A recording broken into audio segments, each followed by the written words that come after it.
So pop-up spray heads are really common in sprinkler systems. In this video, we'll talk about some basics. If you have, let's say, a sprinkler head that pops up and doesn't spray anything out of it, or if you have one that pops up and is spraying out of the seal somewhere, we'll talk about how to fix it. Tips on how to use channel locks to save money, that'll be in this video too. Also, I'll show you how to replace the nozzle on a pop-up spray head really quickly and easily. And we'll touch on rotary nozzles, the ones that kind of shoot out like fingers. They're really cool to watch. They're becoming really popular.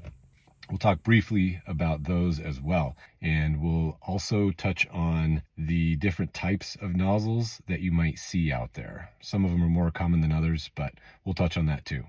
So let's get into it. What if you have one that pops up but nothing's coming out, like this? The zone's on, all the other heads are on, but this one's not going.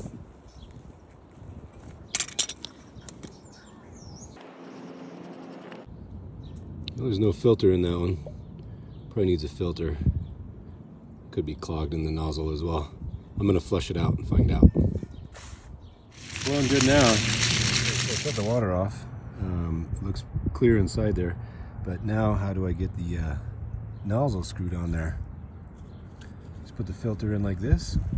Take the nozzle, start screwing it in there as best as you can.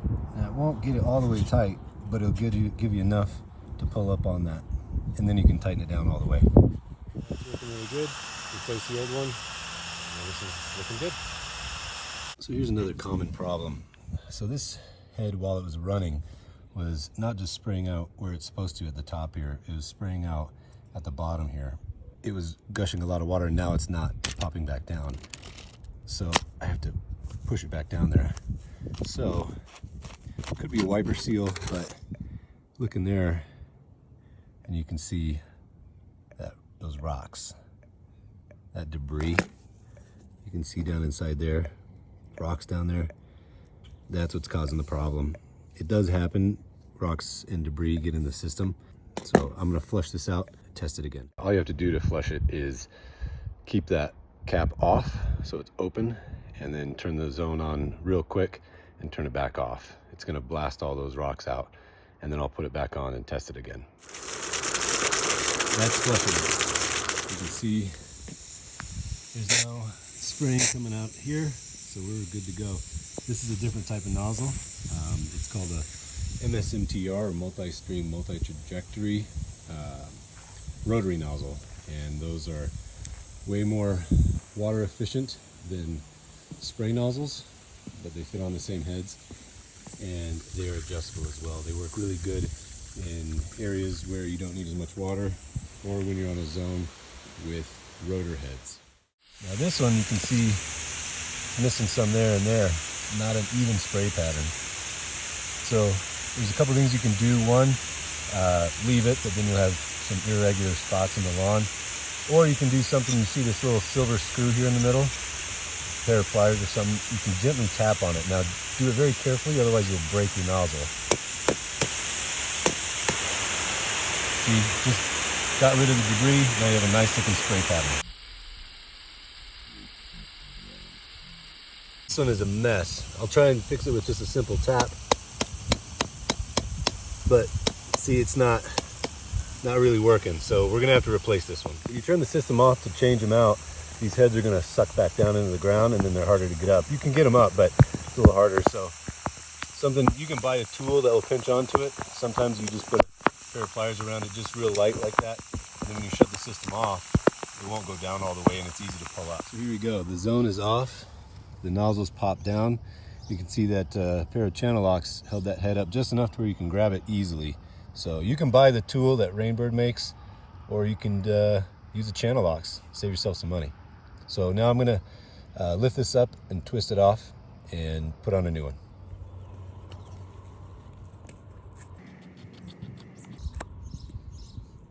Didn't have a filter either, so we're gonna make sure we got a filter in this one.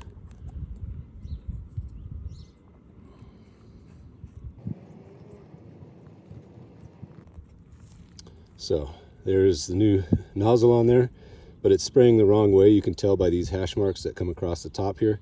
it's spraying right towards me. We want it to spray the opposite direction. So you just grab onto it and twist it around where you want, and you might hear a clicking noise, you might not. All right, here we go. There. Now the spray is going the right direction. That one's fixed. Okay, so another common problem that you run into when you first are turning on your sprinkler system, or anytime through the summer really, is the nozzles on these spray heads are facing the wrong direction.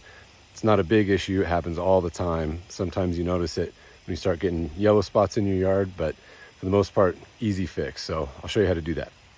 So you can see here, the spray pattern is not spraying where the grass is supposed to be watered. You can see it's spraying out into the driveway. So just grab it here, turn it. Now you can see it's spraying that way. This particular head, if I had done it, I would have put it a little bit closer to the corner, but you can see by the water on both sides of it, it's getting some water. But I think that one should be moved back a little bit closer. Now here is an adjustable. This is a rainbird. So you can see there's a little notch right here on the left where it comes out. It starts on that side, but on the right is where it's adjustable. So just on the collar, you can see there's some grooves. So grab there and you can adjust that. So the left side is still fixed, spraying where it needs to, but now we've adjusted this side. So just by simply grabbing the collar there, adjusting it around, it's spraying. This is a rainbird adjustable nozzle.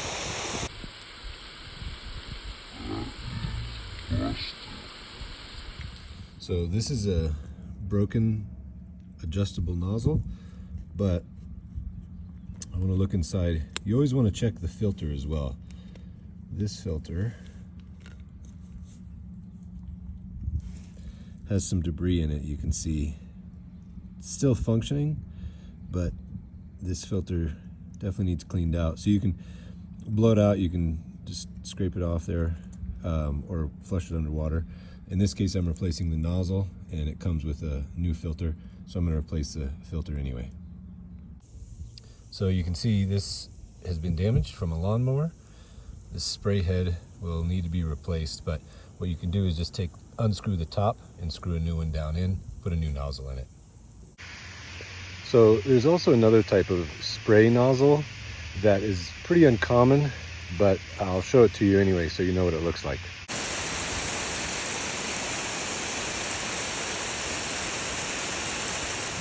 So here is another type of brass nozzle for pop-up spray heads. This one says half. It's a half circle. The arrows are pointing in the direction of the spray.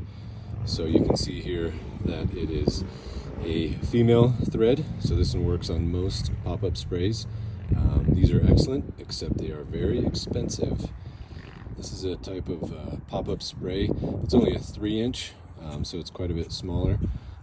It's a Watermaster. They're in orbit.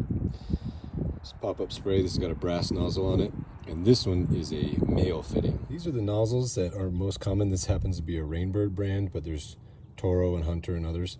But this is a female threaded, which is the most common. However, you do see some that are male threaded. You can see the threads there on the outside, or like this.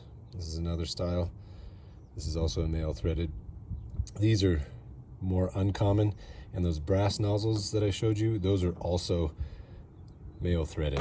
But what if you have sprinklers that are not pop-up spray heads? They don't shoot out the nice fan.